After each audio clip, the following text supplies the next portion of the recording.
Hello दोस्तों, क्या आपने कभी सोचा है कि हम इस दुनिया में क्यों आए हैं? हमारा असली उद्देश्य क्या है? हम दिन रात भाग रहे हैं सक्सेस के पीछे, रिलेशनशिप्स के पीछे, वेल्थ के पीछे, बट स्टिल कहीं ना कहीं एक एम्प्टीनेस महसूस होती है। ऐसा क्यों? क्या हमारी लाइफ का कोई हायर पर्पस है या बस एक एंडलेस साइकिल है? खुशी, दुख, मेहनत और फिर अंत में शून्यता।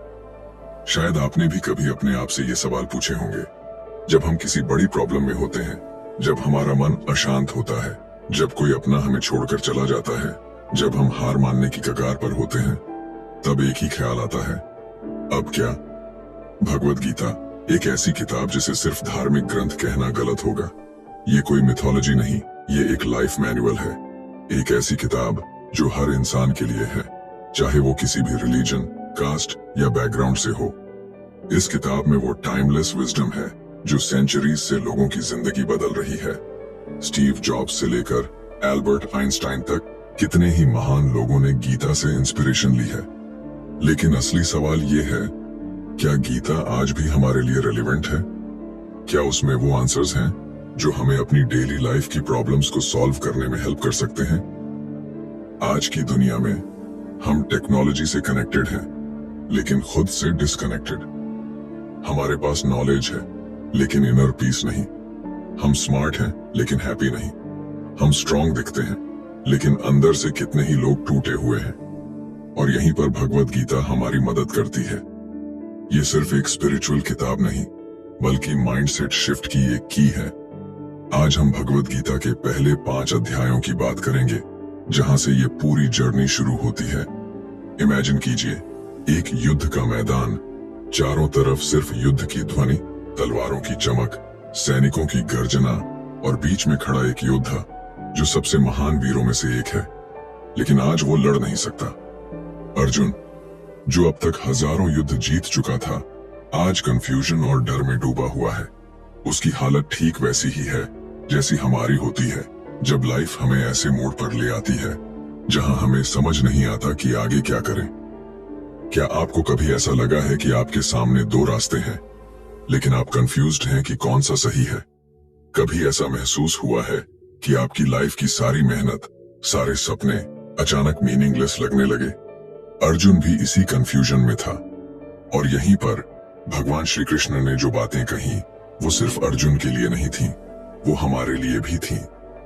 तो क्या आप रेडी हैं इस अद्भुत जर्नी के लिए? इस वीडियो में हम गीता के इन पहले 5 अध्यायों की गहराई में जाएंगे। हम देखेंगे कि कैसे इन एंशिएंट शब्दों में मॉडर्न लाइफ की हर प्रॉब्लम का सॉल्यूशन छिपा है। और सबसे खास बात, ये सिर्फ एक कहानी नहीं, ये आपकी अपनी कहानी है। अध्याय 1, अर्जुन विषाद योग। क्या आपने कभी ऐसा महसूस किया है कि जिंदगी आपको एक ऐसे मोड़ पर ले आई है जहां से आगे बढ़ने की हिम्मत नहीं हो रही, जहां सब कुछ धुंधला लग रहा है, जहां सही और गलत में फर्क करना मुश्किल हो गया है? कभी ऐसा हुआ है कि आपने जो सालों तक सोचा, जो सपने देखे, जिन चीजों के लिए मेहनत की, वो सब अचानक बेमतलब लगने लगे? ये वही स्थिति है जिसमें अर्जुन खुद को पाता है, कंफ्यूजन, डर और गहरे इमोशनल टर्मोइल में डूबा हुआ। और अगर हम अपनी जिंदगी पर नजर डालें तो अर्जुन की ये स्थिति सिर्फ उसकी नहीं, हम सब की है। जब हम बचपन से बड़े होते हैं तब हमें सिखाया जाता है कि स्ट्रांग बनो, फियरलेस बनो, डिसीजंस लो, हार मत मानो। लेकिन कभी कभी ऐसा वक्त आता है जब हमारी स्ट्रेंथ ही हमारी सबसे बड़ी वीकनेस बन जाती है। हम इतने डिसीजंस ले चुके होते हैं, इतनी जिम्मेदारियां उठा चुके होते हैं, इतनी उम्मीदें जोड़ चुके होते हैं कि अचानक जब लाइफ हमें एक टफ चॉइस देती है तो हम फ्रीज हो जाते हैं। हमें समझ ही नहीं आता कि क्या करें। और तब हम अपने आप से वही सवाल पूछते हैं जो अर्जुन ने कृष्ण से पूछा था, अब मैं क्या करूं? अर्जुन, जो एक महान योद्धा था, जिसने कभी भी युद्ध से मुंह नहीं मोड़ा था, वो आज अपने ही विचारों से हार रहा था। वो जानता था कि उसे क्या करना चाहिए, लेकिन उसका मन उसे रोक रहा था। क्या आपको कभी ऐसा महसूस हुआ है कि आपका दिल कुछ और कहता है, लेकिन आपका दिमाग कुछ और? कि आप जानते हैं आपको आगे बढ़ना है, लेकिन अंदर से एक आवाज कहती है, क्या ये सही है? हमारी लाइफ में भी ऐसे मोमेंट्स आते हैं जब हमें कोई बड़ा फैसला लेना होता है, करियर में, रिलेशनशिप्स में, फैमिली में। कभी कभी हम दो ऐसे रास्तों के बीच फंस जाते हैं जहां एक रास्ता ड्यूटी का होता है और दूसरा इमोशंस का। और जब इमोशंस ओवर पावर करने लगते हैं तब कंफ्यूजन बढ़ता है। अर्जुन के लिए ये सिर्फ एक युद्ध नहीं था, ये उसकी वैल्यूज, उसकी बिलीफ्स और उसके इमोशंस की अल्टीमेट टेस्ट थी। और यही टेस्ट तो हमारी लाइफ में भी होती है, जब हमें किसी टफ डिसीजन का सामना करना पड़ता है, जब हमें कुछ सैक्रिफाइस करना पड़ता है, जब हमें किसी अपने से दूर जाना पड़ता है, जब हमें वो करना पड़ता है जो हम नहीं करना चाहते, तब वही कॉन्फ्लिक्ट हमारे अंदर भी चलता है जो अर्जुन के अंदर चल रहा था। क्या ये सही है? क्या ये गलत है? अगर मैंने ये फैसला लिया तो क्या होगा? अगर मैंने वो रास्ता चुना तो क्या मैं खुश रहूंगा? क्या मेरे डिसीजन सही हैं? क्या मैं हार रहा हूं? यही सवाल अर्जुन के भी थे और यही सवाल हमारे भी हैं। लेकिन यहाँ एक और गहरी बात छुपी हुई है। अर्जुन सिर्फ इसलिए नहीं हारा था क्योंकि वो डर गया था, बल्कि इसलिए क्योंकि उसने अपनी सिचुएशन को एक लिमिटेशन की तरह देखा, ना कि एक अपॉर्चुनिटी की तरह। उसने सोचा कि अगर उसने युद्ध किया तो वो अपने ही लोगों के खिलाफ जाएगा, और अगर उसने युद्ध नहीं किया तो वो अपने धर्म के खिलाफ जाएगा। दोनों ही सिचुएशंस में उसे हार दिख रही थी। लेकिन क्या सच में वो हार थी? हमारी लाइफ में भी जब हम एक टफ सिचुएशन में होते हैं तो हम सिर्फ दो ही ऑप्शंस देखते हैं, या तो हम हार रहे होते हैं या जीत रहे होते हैं। लेकिन असल में लाइफ कभी ब्लैक और व्हाइट नहीं होती।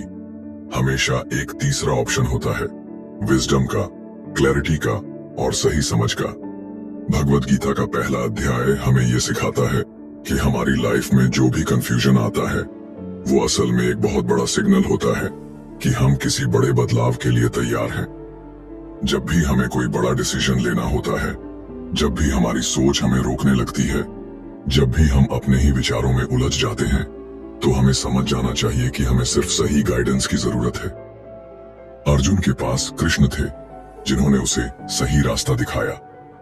लेकिन हम सबके पास भी एक कृष्ण होते हैं। कभी वो हमारे पेरेंट्स होते हैं, कभी हमारे टीचर्स, कभी कोई दोस्त, और कई बार वो गाइडेंस खुद हमारे अंदर होती है। लेकिन हम उसे सुनते नहीं क्योंकि हमारा मन डर से, गिल्ट से, इमोशन से भर चुका होता है।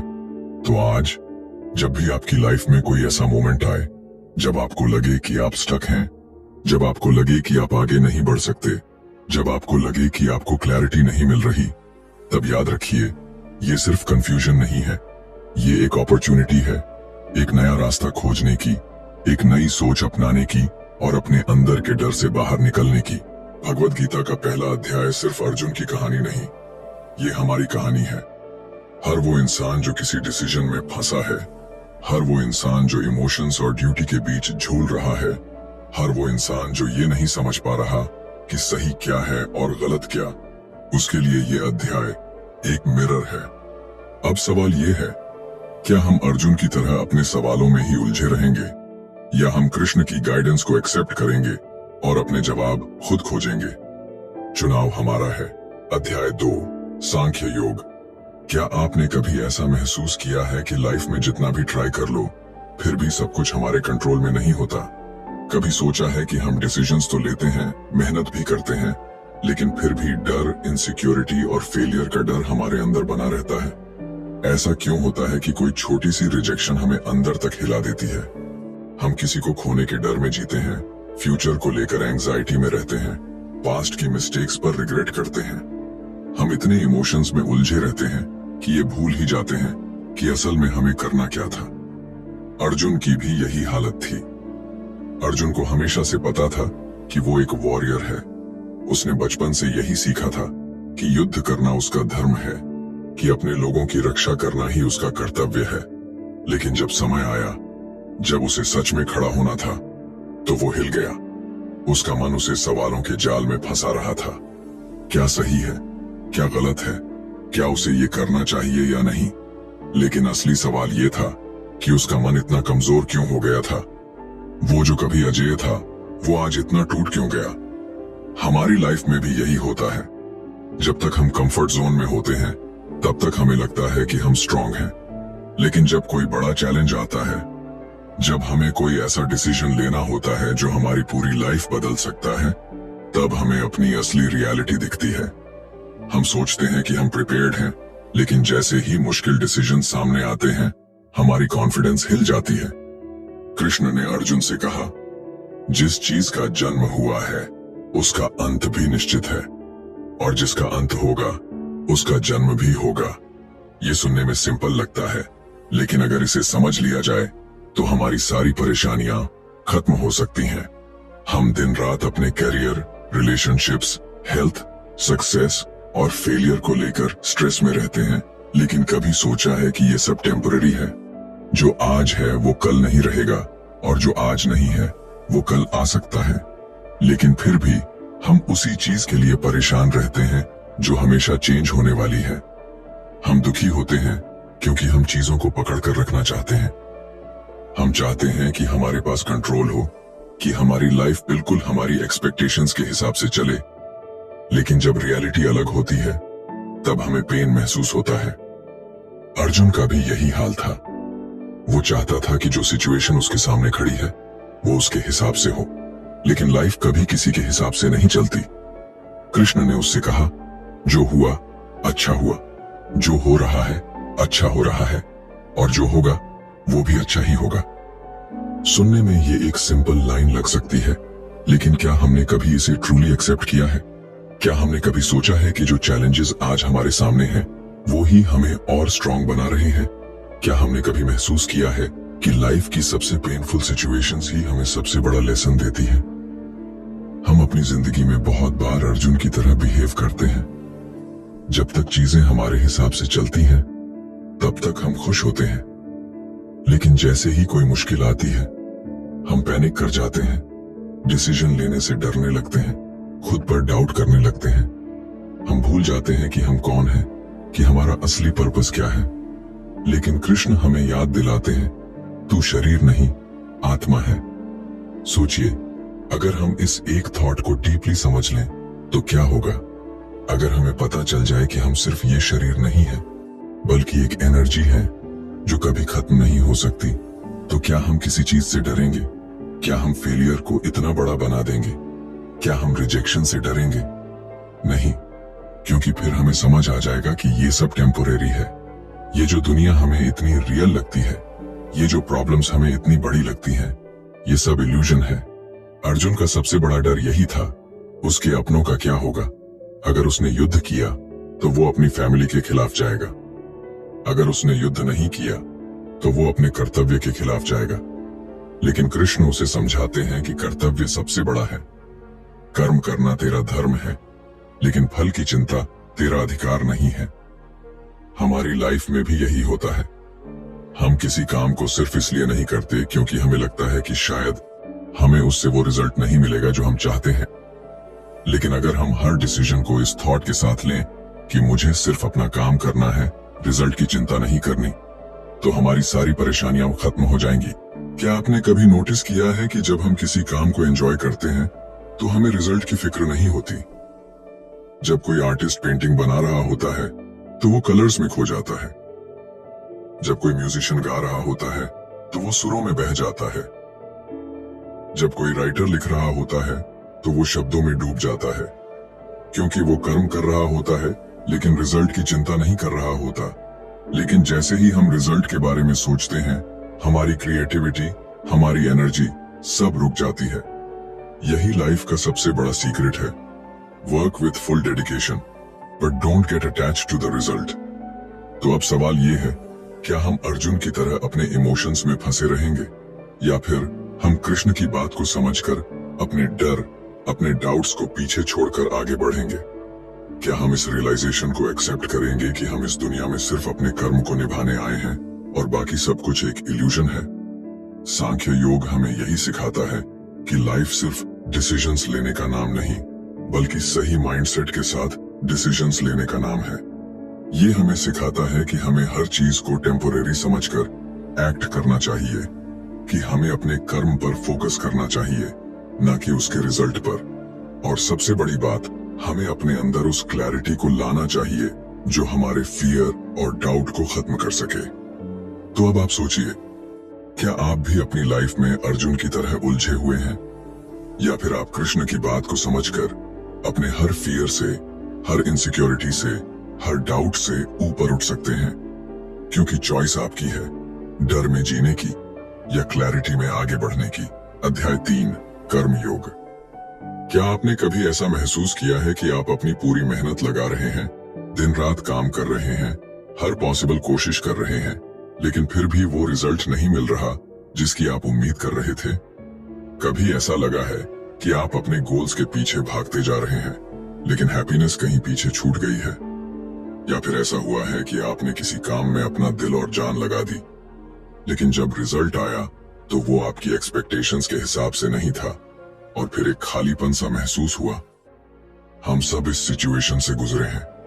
जब भी हम कोई काम करते हैं तो हमारा पूरा ध्यान उस काम के आउटकम पर होता है। अगर रिजल्ट अच्छा आया तो हम खुश हो जाते हैं, और अगर रिजल्ट हमारे हिसाब से नहीं आया तो हम टूट जाते हैं। यही हमारी सबसे बड़ी परेशानी है। हम कर्म करने से ज्यादा उसके फल को लेकर ऑब्सेस्ड रहते हैं। और यही कंफ्यूजन अर्जुन के अंदर भी था। अर्जुन का सवाल बिल्कुल लॉजिकल था। अगर सब कुछ पहले से तय है, अगर जो होना है वो होगा, तो फिर मेहनत करने का क्या फायदा? अगर हमारे एक्शंस का रिजल्ट हमारे हाथ में नहीं है, तो फिर हमें मेहनत क्यों करनी चाहिए? अगर ये दुनिया एक इल्यूजन है, तो फिर हमें इस दुनिया की चिंता करने की क्या जरूरत है? कृष्ण ने अर्जुन की इसी कंफ्यूजन को दूर करने के लिए कर्मयोग का ज्ञान दिया। कृष्ण ने कहा, तुझे सिर्फ कर्म करने का अधिकार है, लेकिन कर्म के फल पर तेरा कोई अधिकार नहीं। ये सुनने में सिंपल लगता है, लेकिन ये हमारी पूरी माइंडसेट बदल सकता है। सोचिए, अगर हम किसी चीज को पूरे दिल से करें, बिना इस डर के कि उसका रिजल्ट क्या होगा, तो हम कितना स्ट्रेस फ्री रहेंगे। हमारी सबसे बड़ी प्रॉब्लम यही है कि हम रिजल्ट को पकड़ कर रखते हैं। जब हम किसी जॉब के लिए अप्लाई करते हैं तो हमें सबसे ज्यादा टेंशन रिजल्ट की होती है। जब हम किसी कंपटीशन में हिस्सा लेते हैं तो हम रिजल्ट के बारे में सोच सोच कर खुद को परेशान कर लेते हैं। जब हम कोई बिजनेस शुरू करते हैं तो हमें हर पल यही डर रहता है कि कहीं फेलियर ना हो जाए। लेकिन अगर हम रिजल्ट की चिंता छोड़कर सिर्फ कर्म पर फोकस करें तो क्या होगा? जब भी हम किसी चीज को एक्सपेक्टेशंस के साथ करते हैं तो हम दो चीजों में फंस जाते हैं। या तो हम डर के साथ काम करते हैं, या फिर ईगो के साथ। अगर हमें रिजल्ट को लेकर डर है तो हम कभी अपना बेस्ट नहीं दे पाएंगे, और अगर हमें रिजल्ट को लेकर ओवर कॉन्फिडेंस है तो भी हम गलती कर सकते हैं। लेकिन कर्म योग हमें इन दोनों से बाहर निकलने का रास्ता दिखाता है। क्या आपने कभी किसी बच्चे को खेलते हुए देखा है? वो अपने खेल में इतना खो जाता है कि उसे इस बात की कोई चिंता नहीं होती कि वो जीत रहा है या हार रहा है। उसे बस खेलना अच्छा लगता है, और इसी प्रोसेस में वो अपना बेस्ट देता है। यही कर्म योग की सबसे बड़ी टीचिंग है। कर्म को इस तरह करो कि वो खुद ही तुम्हारे लिए रिवॉर्ड बन जाए। लेकिन क्या इसका मतलब ये है कि हमें रिजल्ट की परवाह ही नहीं करनी चाहिए? क्या इसका मतलब ये है कि हमें बिना सोचे समझे कोई भी काम करना चाहिए? नहीं, इसका मतलब सिर्फ इतना है कि हमें अपने कर्म को पूरी सिंसेरिटी और डेडिकेशन से करना चाहिए, लेकिन उसके आउटकम को लेकर अटैच्ड नहीं होना चाहिए। अगर आपने कभी किसी आर्टिस्ट को पेंटिंग बनाते हुए देखा हो तो आपको समझ आएगा कि असली आर्ट तब निकल कर आती है जब आर्टिस्ट रिजल्ट के बारे में नहीं सोचता। जब कोई म्यूजिशियन गाना गाता है तो उसकी सबसे अच्छी परफॉर्मेंस तब होती है जब वो सिर्फ म्यूजिक में डूब जाता है, न कि इस चिंता में कि लोग उसकी तारीफ करेंगे या नहीं। जब कोई राइटर लिखता है तो उसकी बेस्ट राइटिंग तब आती है जब वो वर्ड्स में खो जाता है, न कि इस डर में कि कितने लोग उसकी किताब पढ़ेंगे। यही कर्म योग का एसेंस है। अपने काम को पूरी तरह जीना, बिना किसी डर और बिना किसी लालच के। हमारी मॉडर्न लाइफ में भी यही फिलॉसफी काम आती है। जब हम किसी रिलेशनशिप में होते हैं तो अगर हम हर वक्त यही सोचें कि हमें बदले में क्या मिलेगा, तो वो रिलेशनशिप कभी सक्सेसफुल नहीं होगी। लेकिन जब हम बिना किसी एक्सपेक्टेशन के प्यार करते हैं, तब हम असली हैप्पीनेस महसूस करते हैं। जब हम किसी दोस्त की मदद करते हैं, तो अगर हम बदले में कुछ एक्सपेक्ट करें, तो वो मदद नहीं, एक डील बन जाती है। लेकिन जब हम बस दिल से किसी की मदद करते हैं, तब हमें असली सेटिस्फैक्शन मिलता है।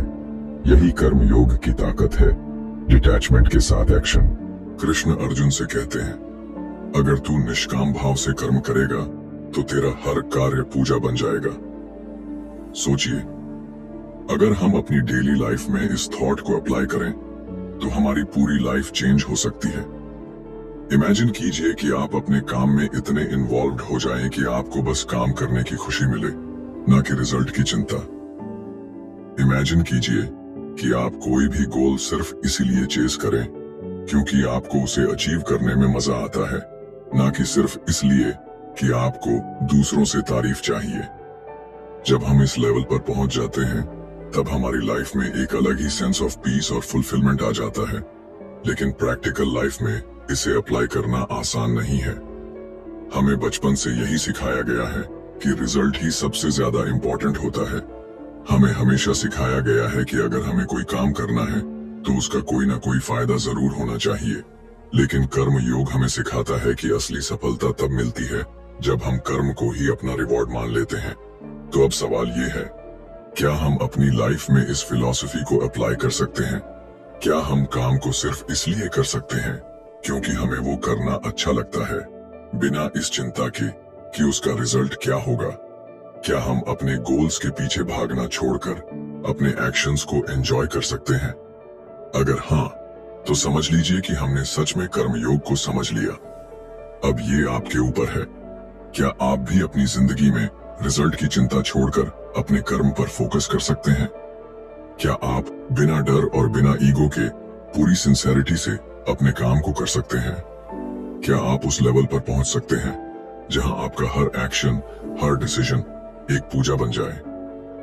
कृष्ण ने अर्जुन को यह ज्ञान दिया था, लेकिन असल में ये हर इंसान के लिए था। ये सिर्फ एक युद्ध की बात नहीं थी, ये पूरी लाइफ की फिलॉसफी थी। और अगर हम इसे समझ लें तो हमारी पूरी जिंदगी बदल सकती है। अब चॉइस आपकी है, रिजल्ट के बारे में सोच सोच कर परेशान होने की या फिर अपने कर्म को अपना धर्म मानकर आगे बढ़ने की। अध्याय 4, ज्ञान कर्म संन्यास योग। क्या आपने कभी सोचा है कि इस दुनिया में सबसे ज्यादा कंफ्यूजन किस चीज को लेकर है? पैसा, रिश्ते, सफलता? नहीं, सबसे ज्यादा कंफ्यूजन हमारे अपने जीवन को लेकर है। हम कौन हैं, हमें क्या करना चाहिए और हमारा असली उद्देश्य क्या है? हम डिसीजंस तो लेते हैं, लेकिन हर डिसीजन के पीछे एक डर होता है। कहीं गलत रास्ते पर तो नहीं जा रहे, कहीं जो कर रहे हैं वो व्यर्थ तो नहीं। हम अपने कर्मों को लेकर भी उलझन में रहते हैं। काम करना चाहिए या संन्यास ले लेना चाहिए? सफलता का पीछा करना चाहिए या इनर पीस खोजना चाहिए? अगर सब कुछ टेम्पररी है तो फिर एफर्ट क्यों करें? अर्जुन भी इसी उलझन में था। उसे युद्ध लड़ना था, लेकिन मन में हजारों सवाल थे। क्या ये सही है? क्या हिंसा धर्म हो सकती है? क्या कर्म का त्याग कर देना ही सच्चा ज्ञान है? कृष्ण ने उसे जो उत्तर दिया वही ज्ञान कर्म संन्यास योग का सार है। इस दुनिया में कर्म से बचा नहीं जा सकता, लेकिन कर्म को कैसे किया जाए यही सबसे बड़ा ज्ञान है। हमारे जीवन में भी यही डिलेमा चलता रहता है। हम मेहनत करते हैं, संघर्ष करते हैं, लेकिन फिर भी कभी कभी सोचते हैं, क्या ये सब वर्थ इट है? क्यों ना इस भाग दौड़ से दूर होकर शांति की तलाश की जाए? लेकिन यहाँ एक पैराडॉक्स आता है, शांति त्याग में नहीं, सही कर्म में है। हम में से कई लोग सोचते हैं कि रियल हैप्पीनेस का मतलब है रिस्पॉन्सिबिलिटीज से बच जाना, दुनिया से कट जाना और बस अकेले एक पीसफुल लाइफ जीना। लेकिन क्या सच में यही पीस है? अगर ऐसा होता तो सबसे ज्यादा खुश हर्मिट्स होते और सबसे ज्यादा दुखी वो लोग होते जो बड़े बड़े काम कर रहे हैं। लेकिन ऐसा नहीं है। कुछ लोग पूरी दुनिया को ट्रांसफॉर्म कर देते हैं और फिर भी अंदर से पूरी तरह शांत होते हैं। और कुछ लोग दुनिया से भागने के बाद भी रेस्टलेसनेस महसूस करते हैं। कृष्ण कहते हैं कि असली त्याग कर्म को छोड़ना नहीं, बल्कि कर्म को ज्ञान के साथ करना है। यानी काम वही रहेंगे, लेकिन हमारी सोच बदल जाएगी। जैसे कोई खिलाड़ी मैदान में खेल रहा हो, लेकिन उसे खेल का पूरा ज्ञान हो तो हर कदम को कॉन्फिडेंस के साथ उठाएगा। लेकिन अगर उसे खुद पर डाउट हो तो वो कमजोर पड़ जाएगा। जीवन भी ऐसा ही है। अगर हमें सही ज्ञान नहीं है तो हम अपने कर्मों में फंसे रहेंगे, लेकिन अगर हमें क्लैरिटी है तो वही कर्म हमें मुक्त कर देंगे। अब सोचिए, क्या आपने कभी ऐसा महसूस किया है कि जब आप किसी काम को पूरी अवेयरनेस के साथ करते हैं तब वो काम बोझ नहीं लगता? जब आपको अपने काम का सही पर्पस पता होता है तो मेहनत भी आसान लगती है। लेकिन जब आप किसी काम को बस मजबूरी में करते हैं बिना किसी अंडरस्टैंडिंग के, तो वही काम भारी लगने लगता है। यही ज्ञान का महत्व है। हम में से कई लोग सोचते हैं कि लाइफ में अगर पीस चाहिए तो हमें एम्बिशियस नहीं होना चाहिए, लेकिन कृष्ण कहते हैं कि प्रॉब्लम एम्बिशन में नहीं, अटैचमेंट में है।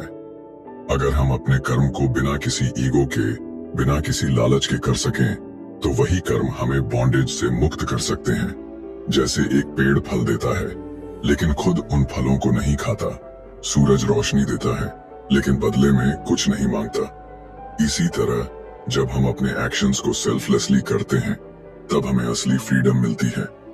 सोचिए, अगर आपको पता चल जाए कि हर काम जो आप कर रहे हैं वो सिर्फ आपकी ग्रोथ के लिए है और उसका कोई अल्टीमेट कॉन्सिक्वेंस नहीं है, तो क्या आप ज्यादा कॉन्फिडेंटली डिसीजंस नहीं लेंगे? जब हम किसी गेम को खेलते हैं तो हमारा पूरा फोकस खेल पर होता है, जीतने पर नहीं, और इसी वजह से हम बेस्ट परफॉर्मेंस देते हैं। लेकिन जैसे ही हम सिर्फ जीत पर फोकस करने लगते हैं, गेम में मजा चला जाता है और स्ट्रेस बढ़ जाता है। यही प्रिंसिपल लाइफ में भी लागू होता है। ज्ञान कर्म संन्यास योग हमें यही सिखाता है कि कर्म करना जरूरी है, लेकिन सही ज्ञान के साथ। जब हमें समझ आ जाता है कि यह दुनिया एक कंटिन्यूअस फ्लो है और हम बस एक मीडियम हैं, तब हमारे एक्शंस में एक अलग ही एनर्जी आ जाती है। फिर हम किसी काम को सिर्फ रिवॉर्ड के लिए नहीं करते, बल्कि क्योंकि वो करना हमारा धर्म है। अक्सर लोग सोचते हैं कि त्याग का मतलब होता है दुनिया छोड़ देना, काम करना बंद कर देना और एकांत में चले जाना। लेकिन कृष्ण बताते हैं कि असली संन्यास त्याग में नहीं, सही सोच में है। त्याग बाहर से नहीं, अंदर से होना चाहिए। अगर मन में इच्छा है तो भले ही आप जंगल में चले जाएं, फिर भी शांति नहीं मिलेगी। लेकिन अगर मन में क्लैरिटी है तो आप बैटलफील्ड में खड़े होकर भी शांत रह सकते हैं। हमारी मॉडर्न लाइफ में भी यही प्रिंसिपल काम करता है। क्या आपने कभी नोटिस किया है कि कुछ लोग एक ही तरह का काम करके स्ट्रेस में रहते हैं और कुछ लोग उसी काम को एंजॉय करते हैं? फर्क नॉलेज का है। जो लोग अपने कर्म को हायर पर्पस से जोड़ देते हैं, उनके लिए हर एक्शन मीनिंगफुल बन जाता है। लेकिन जो लोग सिर्फ शॉर्ट टर्म गोल्स पर फोकस करते हैं, उनके लिए हर फेलियर एक दुखद कहानी बन जाती है। कृष्ण हमें यही समझाते हैं, अगर हमें असली फ्रीडम चाहिए तो हमें अपने कर्म के पीछे छिपे हायर नॉलेज को समझना होगा। कर्म को प्रॉब्लम की तरह नहीं, अपॉर्चुनिटी की तरह देखना होगा। जब हम ऐसा करते हैं तब हम हर स्थिति में शांत रह सकते हैं, क्योंकि हमें पता होता है कि हमारा काम बस एक्शन लेना है, रिजल्ट अपने आप आएगा। अब सोचिए, क्या आप भी अपनी लाइफ में इस नॉलेज को अप्लाई कर सकते हैं? क्या आप अपने हर काम को क्लैरिटी के साथ कर सकते हैं, बिना अटैचमेंट के? क्या आप अपने डिसीजंस को फियरलेसली ले सकते हैं, ये जानते हुए कि आप बस एक इंस्ट्रूमेंट हैं और असली पावर कहीं और है? अगर हाँ, तो समझिए कि आपने असली ज्ञान कर्म संन्यास योग को समझ लिया। यहाँ सवाल सिर्फ अर्जुन का नहीं है, ये सवाल हम सबका है। क्या हम अपने कर्म को नॉलेज के साथ कर सकते हैं? क्या हम हर एक्शन को मेडिटेशन बना सकते हैं? क्या हम इस अंडरस्टैंडिंग तक पहुंच सकते हैं कि लाइफ में कोई भी चीज परमानेंट नहीं है और इसलिए हमें हर पल को पूरे अवेयरनेस के साथ जीना चाहिए? कृष्ण ने अर्जुन को यह ज्ञान युद्ध भूमि में दिया था, लेकिन असल में यह हर इंसान के लिए था। अगर हम इसे समझ लें तो हमारी पूरी जिंदगी बदल सकती है। अब चॉइस आपकी है, दुनिया से भागने की या सही ज्ञान के साथ कर्म करने की। अध्याय 5, संन्यास योग। क्या आपने कभी सोचा है कि जीवन का असली सुख किसमें है, त्याग में या भोग में? हमें बचपन से दो एक्सट्रीम रास्तों के बारे में बताया जाता है। एक तरफ वो लोग हैं जो कहते हैं कि अगर जीवन में पीस चाहिए तो सब कुछ त्याग दो, दुनिया छोड़ दो, सन्यासी बन जाओ। दूसरी तरफ वो लोग हैं जो कहते हैं कि जीवन का असली मजा भोग में है, सफलता में है, मटेरियल चीजों में है। लेकिन असली सवाल यह है, क्या त्याग का मतलब सिर्फ भोग से दूर रहना है, या फिर असली संन्यास कुछ और है। हम में से कई लोग सोचते हैं कि त्याग करने का मतलब होता है अपने घर परिवार, पैसा, संपत्ति, रिश्ते सब कुछ छोड़ देना। लेकिन क्या यह सच में त्याग है? अगर मन में इच्छाएं बनी रहें, तो क्या बाहरी चीजें छोड़ देने से सच्चा संन्यास आ सकता है? सोचिए, अगर कोई इंसान जंगल में चला जाए लेकिन उसका मन अब भी दुनिया के सुखों में अटका हुआ हो, तो क्या वो सच में सन्यासी कहलाएगा? और दूसरी तरफ कोई इंसान दुनिया में रहकर, अपने परिवार और समाज के बीच रहकर भी भीतर से पूरी तरह शांत हो, तो क्या वो सन्यासी नहीं कहलाएगा? कृष्ण कहते हैं कि सच्चा सन्यास त्याग में नहीं, दृष्टि में है। सन्यास का मतलब यह नहीं कि आप अपने कर्तव्यों से भाग जाएं, बल्कि यह समझना कि आप जो कुछ भी कर रहे हैं वह सिर्फ एक माध्यम है, एक जिम्मेदारी है, लेकिन आपकी असली पहचान इससे कहीं आगे है। जब आप इस समझ के साथ कर्म करते हैं, तो वो कर्म भी सन्यास बन जाता है। क्या आपने कभी महसूस किया है कि जब आप किसी चीज को पकड़ कर रखते हैं, तो वो चीज आपके लिए बोझ बन जाती है, लेकिन जब आप उसे जाने देते हैं, तो एक अलग ही सुकून महसूस होता है। यही असली सन्यास है, भीतर से मुक्त हो जाना। यह कोई बाहरी क्रिया नहीं, बल्कि एक अंदरूनी अवस्था है। हमारे जीवन में अक्सर यह भ्रम होता है कि जो चीज हमें सुख दे रही है, वही हमारे दुख का कारण भी बन रही है। हम किसी चीज को अपनी जिंदगी का हिस्सा बना लेते हैं, उस पर पूरी तरह डिपेंड हो जाते हैं, और जब वो चीज छिन जाती है तो टूट जाते हैं। लेकिन अगर शुरुआत से ही हमें यह समझ हो कि यह दुनिया टेम्पोरेरी है, हर चीज बदलने वाली है, तो क्या हम किसी भी चीज को लेकर इतने ऑब्सेस्ड होंगे? अगर आपने कभी नोटिस किया हो, तो जब हम कोई चीज छोड़ने का डिसीजन खुद लेते हैं, तो हमें सुकून मिलता है, लेकिन जब कोई चीज हमसे जबरदस्ती छीन ली जाती है, तो हमें दर्द होता है। यही डिफरेंस है सन्यास और मजबूरी में त्याग का। सन्यास तब होता है जब हम खुद यह समझ जाते हैं कि इस दुनिया में कुछ भी परमानेंट नहीं है, और इसलिए हम किसी चीज से इमोशनली अटैच्ड नहीं होते।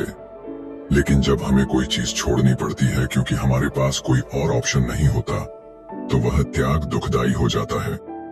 क्या आपने कभी किसी इंसान को देखा है जो अपनी पूरी जिंदगी मेहनत करता है, पैसा कमाता है, नाम बनाता है, लेकिन फिर भी अंदर से खाली महसूस करता है? और दूसरी तरफ कुछ लोग ऐसे भी होते हैं जो बहुत साधारण जीवन जीते हैं, लेकिन फिर भी भीतर से पूरी तरह संतुष्ट रहते हैं। यह फर्क सन्यास का है।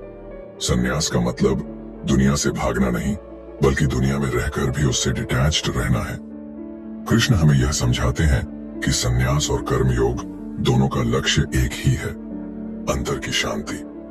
जो इंसान अपने कर्मों को एक पूजा की तरह करता है, बिना किसी अटैचमेंट के, वो भी सन्यासी है। और जो इंसान सब कुछ छोड़कर भी अगर अपने मन में इच्छाएं रखता है, वो असली सन्यासी नहीं है। असली सन्यास मन का है, बाहरी चीजों का नहीं। अगर हम अपने जीवन को एक खेल की तरह देखें, जहां हम बस अपनी बेस्ट परफॉर्मेंस देने आए हैं, तो क्या हमें हार जीत की इतनी चिंता होगी? जब कोई खिलाड़ी मैदान में उतरता है, तो अगर वह सिर्फ हारने के डर में जिए, तो क्या वह अपना बेस्ट दे पाएगा? लेकिन अगर वह पूरे दिल से खेलता है, ये जानते हुए कि हार जीत मायने नहीं रखती, बल्कि खेलना ही असली आनंद है, तो वो अपने हाईएस्ट पोटेंशियल तक पहुंच सकता है। यही सन्यास की असली भावना है, कर्म करते जाना, लेकिन उससे बंधे बिना। सोचिए, अगर हम अपनी जिंदगी को भी इसी प्रिंसिपल पर जिए, तो कितना सुकून मिलेगा। हम हर काम को पूरे मन से करेंगे, लेकिन उससे किसी भी तरह की एक्सपेक्टेशन नहीं रखेंगे। हमें जो भी रिस्पॉन्सिबिलिटीज दी गई हैं, उन्हें पूरी सिंसेरिटी से निभाएंगे, लेकिन इस डर के बिना कि हमें बदले में क्या मिलेगा। यही असली फ्रीडम है, यही असली सन्यास है। हमारी प्रॉब्लम यह है कि हम चीजों को छोड़ना नहीं चाहते। हम रिलेशनशिप्स में रहते हैं, लेकिन हमेशा यह डर लगा रहता है कि कहीं यह रिश्ता टूट ना जाए। हम नौकरी करते हैं, लेकिन हमेशा इस चिंता में रहते हैं कि कहीं प्रमोशन ना रुके। हम बिजनेस करते हैं, लेकिन हमेशा डर लगा रहता है कि कहीं नुकसान ना हो जाए। लेकिन अगर हम इन सबसे डिटैच्ड रहना सीख लें, तो क्या हमें इतना स्ट्रेस होगा? कृष्ण हमें यह नहीं कहते कि कोई एम्बिशन मत रखो, कोई सक्सेस मत चाहो। वो बस ये समझाते हैं कि अगर तुम सक्सेस को पकड़ कर रखोगे, तो वह तुम्हारे लिए बोझ बन जाएगी। लेकिन अगर तुम उसे बस एक जर्नी की तरह देखोगे तो तुम हर परिस्थिति में शांत रह पाओगे। यही असली संन्यास है। अब सवाल यह है, क्या हम भी इस फिलॉसफी को अपनी लाइफ में अप्लाई कर सकते हैं? क्या हम भी अपने कर्म को पूरी सिंसेरिटी के साथ कर सकते हैं, लेकिन बिना किसी अटैचमेंट के? क्या हम यह समझ सकते हैं कि लाइफ में कुछ भी परमानेंट नहीं है और इसलिए किसी भी चीज से बंधे रहना सिर्फ हमारे दुख का कारण बनेगा? अगर हाँ, तो हम सच में संन्यास योग को समझ पाए हैं। अर्जुन को कृष्ण ने यही सिखाया था। सच्चा संन्यास भागने में नहीं, एक्सेप्टेंस में है। जब हम अपने कर्मों को, अपनी जिम्मेदारियों को, अपनी परिस्थितियों को पूरी तरह एक्सेप्ट कर लेते हैं, लेकिन उनसे इमोशनली अटैच्ड नहीं होते, तब हमें असली शांति मिलती है। अब यह आपके ऊपर है। क्या आप भी इस समझ तक पहुंच सकते हैं? क्या आप भी त्याग और भोग के बीच के इस कंफ्यूजन से मुक्त होकर असली शांति की ओर बढ़ सकते हैं? कृष्ण का यह ज्ञान सिर्फ अर्जुन के लिए नहीं था, यह हमारे लिए भी उतना ही महत्वपूर्ण है। अगर हम इसे समझ लें तो हमारी पूरी जिंदगी बदल सकती है। अब चॉइस आपकी है, दुनिया से भागने की या दुनिया में रहकर भी उससे मुक्त रहने की।